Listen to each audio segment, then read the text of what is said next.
Meus cumprimentos a todos e a todas. Por solicitação de nossos seguidores e de alguns amigos, estamos retomando as nossas publicações. De início, quero aqui manifestar a minha solidariedade a todos os cidadãos brasileiros e brasileiras que durante esse período tão difícil tenham perdido algum familiar, algum amigo, algum colega, neste momento muito difícil para todos nós. Fica aqui a minha solidariedade e uma palavra de fé, de confiança, de esperança, de que nós vamos superar tudo isso. Com a graça e a proteção de Deus, vamos retomar o caminho e direcionar toda a nossa vida para um rumo, um caminho que Ele há de proteger. Então, a todos, a minha solidariedade. Voltando à pauta da educação. Para contextualizar, para dar um cenário para o desenvolvimento do tema que vamos utilizar neste vídeo, eu gostaria de lembrar alguns fatos, alguns dados, algumas evidências, desde quando nós paramos com as nossas publicações por N motivos. Então vejam bem, como que terminou a educação em 2019? 2019, antes da pandemia. No final de 2019, teve o último SAEB, o último IDEB, e o resultado foi de que 40% dos alunos terminam os anos iniciais do ensino fundamental sabendo 40% dos conteúdos. Terminam os anos finais do ensino fundamental sabendo 30% dos conteúdos e terminam o ensino médio sabendo 20% dos conteúdos. Os dados que vamos apresentar são dados do MEC, do INEP, do IBGE, do PISA, da OCDE, da Unesco, da Fundação Getúlio Vargas. Podem consultar qualquer uma dessas fontes, os dados praticamente são idênticos. Muito bem, esse resultado é em função de uma educação que era oferecida aos alunos até 2019, garantindo a todos eles 200 dias letivos e 800 horas presenciais, com pelo menos 4 horas diárias com a presença do professor na escola. Esse era o cenário até 2019. Muito bem, chega 2020 e nos deparamos com um fato inesperado, inexplicável, e que não tínhamos a mínima noção de como tratar da situação. Surgiu a pandemia do coronavírus. E nesse período de 2020, me ficou marcado uma fala de uma grande liderança nacional na área da educação, que se expressou da seguinte forma numa live na mídia. Abre aspas, a pandemia escancarou o tamanho do abismo social e educacional existente no Brasil. Essa frase praticamente resume o ano de 2020. Apesar dos esforços, do empenho, da dedicação de muitos, a realidade é essa. Nesse período, cresceu o número de escolas públicas sem banheiro e internet banda larga. 35 mil escolas não têm coleta de esgotos. 17 mil escolas não têm internet. 6 milhões de alunos não tiveram acesso a nenhuma atividade escolar em 2020. Chegando ao final de 2020, com a realização do Enem de 2020, 55% dos jovens inscritos, dos candidatos inscritos, desistiram da prova escrita, 71% desistiram do Enem digital e, pasmem, dos que fizeram, 3 milhões que fizeram o Enem, 87 mil tiraram 0 na redação e apenas 28 dos 3 milhões e pouco, apenas 28 conseguiram a nota máxima na redação e 87 mil tiraram 0 na redação. Muito bem, esse foi o panorama de 2020. Entramos 2021, estamos no limiar de abril, finalzinho de março. O que é que nos apresenta esse ano? A pandemia numa situação mais crítica do que abril de 2020. Isso nos leva a crer que 2021 será um ano igual ou talvez com mais dificuldades do que 2020.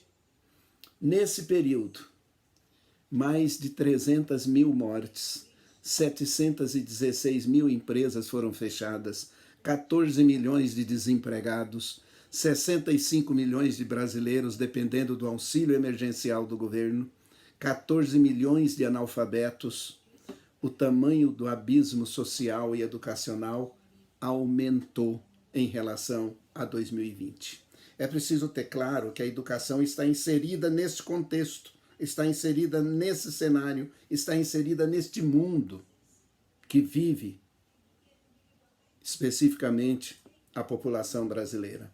A educação não está à parte, não é algo indiferente ou fora deste cenário. Não basta simplesmente marcar uma data para recomeçar as aulas presenciais.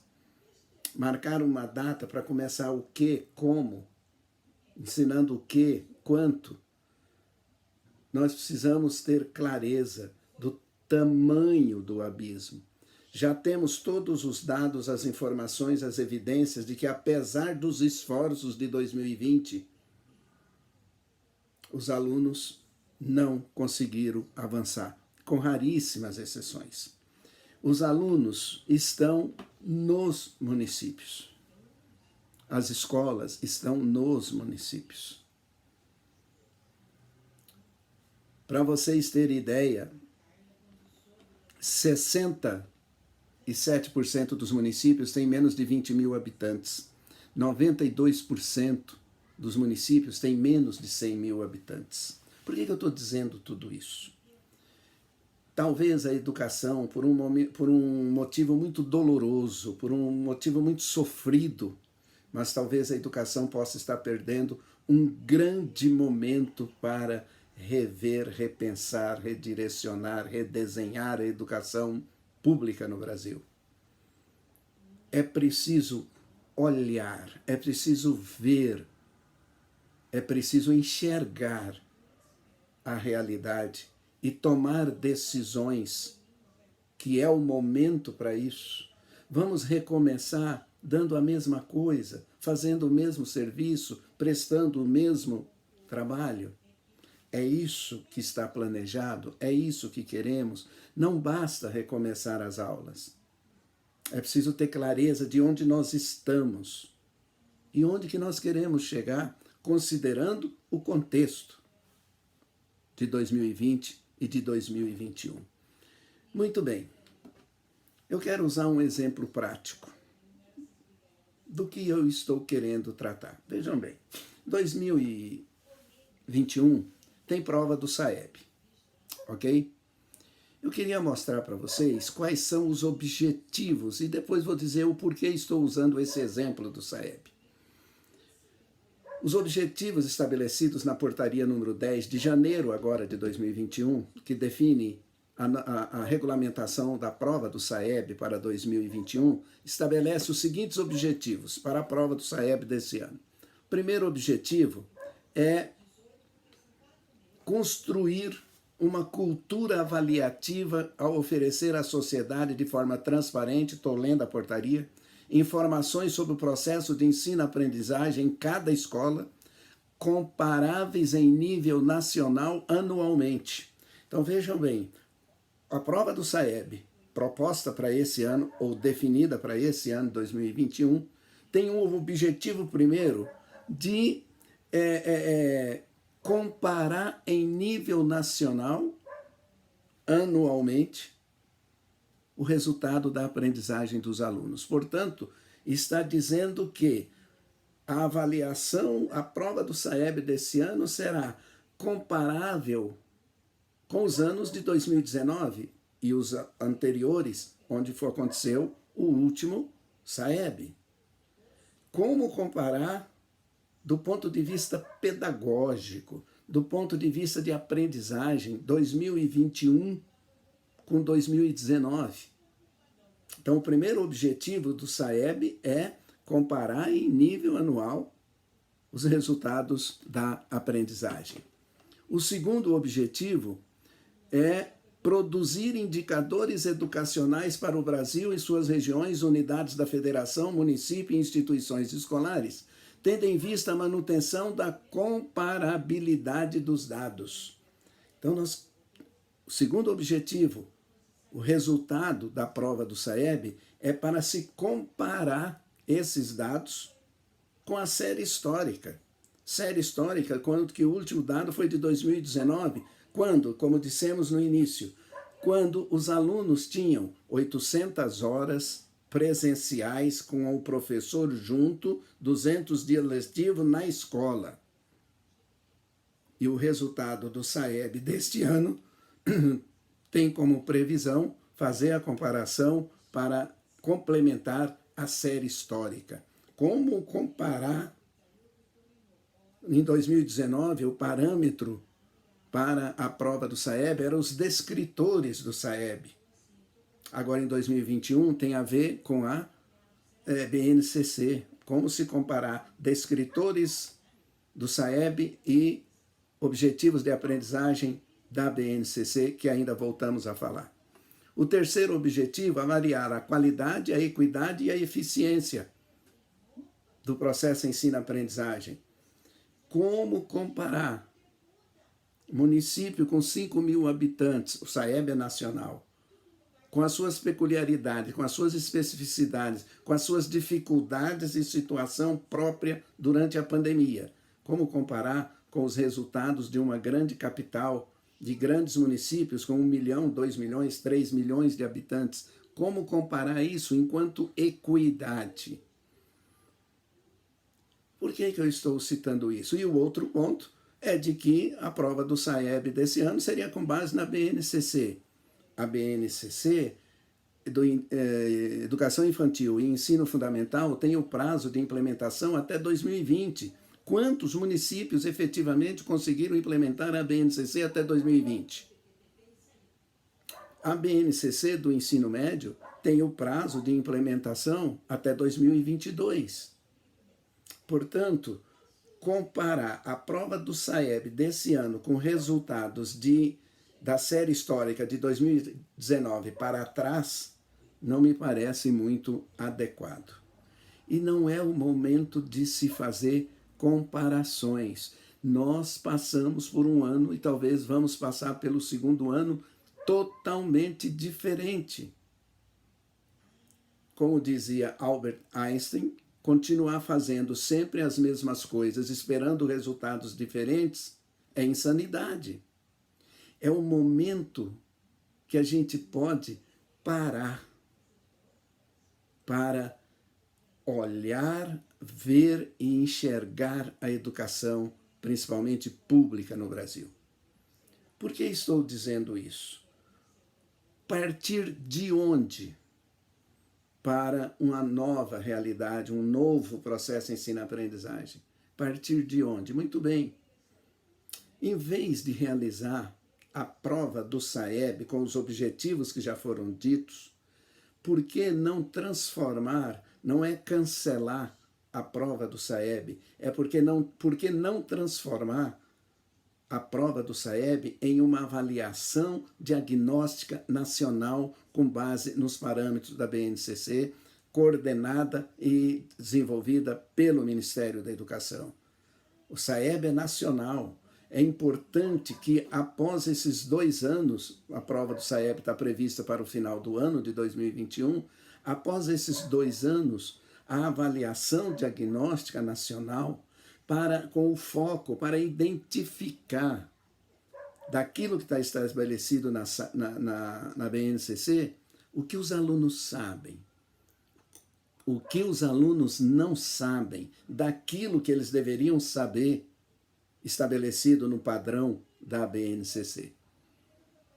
Feito isso, realizada a avaliação, os resultados não são para comparar escola com escola, município com município, estado por estado, sistema por sistema.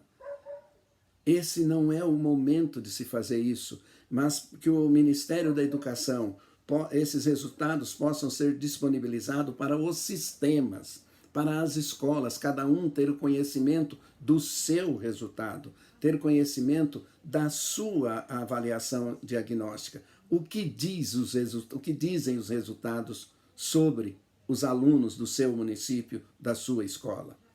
Tendo esse resultado, aí é lá na escola, é lá no chão da escola, é lá no município.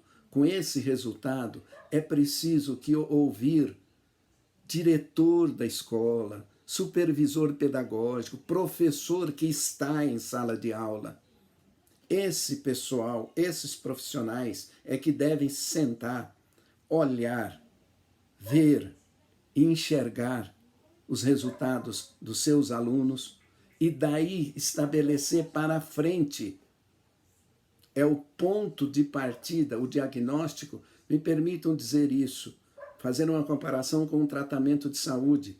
O médico, ele parte para um plano de melhoria da sua saúde, ele parte de um diagnóstico. O diagnóstico é o ponto de partida para que ele possa planejar a melhoria da sua saúde. É nesse sentido que eu estou dizendo, partindo de um diagnóstico efetivo, claro, frio, real, de qual é a aprendizagem dos alunos após final de 2021.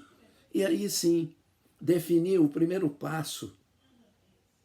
Talvez aí seja necessário rever, ressignificar, redistribuir, redesenhar a BNCC, ajustando a realidade do resultado do diagnóstico. Então, é só para dar uma ideia de que a sugestão é muito mais no sentido de que é preciso definir um ponto de partida para se rever a educação no Brasil.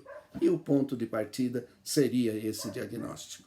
Então, com a participação lá no chão da escola, dos professores que estão em sala de aula, dos diretores da escola, dos técnicos das secretarias de educação, são eles que fazem o ensino-aprendizagem. Muito bem, não sei se me fiz entender, é a sugestão desse ponto de partida. E essa sugestão, essa proposta, informo a vocês que foi acolhida pelo deputado federal Neucimar Fraga do Espírito Santo. Eu tenho que dar o mérito que ele protocolou na Câmara dos Deputados uma indicação para que o Ministério da Educação suspenda a prova do SAEB deste ano e substitua pela avaliação diagnóstica nacional. Essa proposta foi protocolada na Câmara dos Deputados pelo deputado federal Neucimar Fraga do Espírito Santo, propondo ao MEC a suspensão do SAEB desse ano, substituindo pela avaliação diagnóstica nacional. É como ponto de partida, é como um norte, é como um início, ou um reinício. Então, entendo que não basta apenas recomeçar as aulas. Ok? Isso é uma contribuição, espero estar ajudando e agradeço a acolhida do deputado Neucimar Fraga, a quem eu agora estou na assessoria no trabalho da educação junto ao deputado na Câmara dos Deputados. Espero ter ajudado, outros vídeos virão. Muito obrigado e um abraço a todos.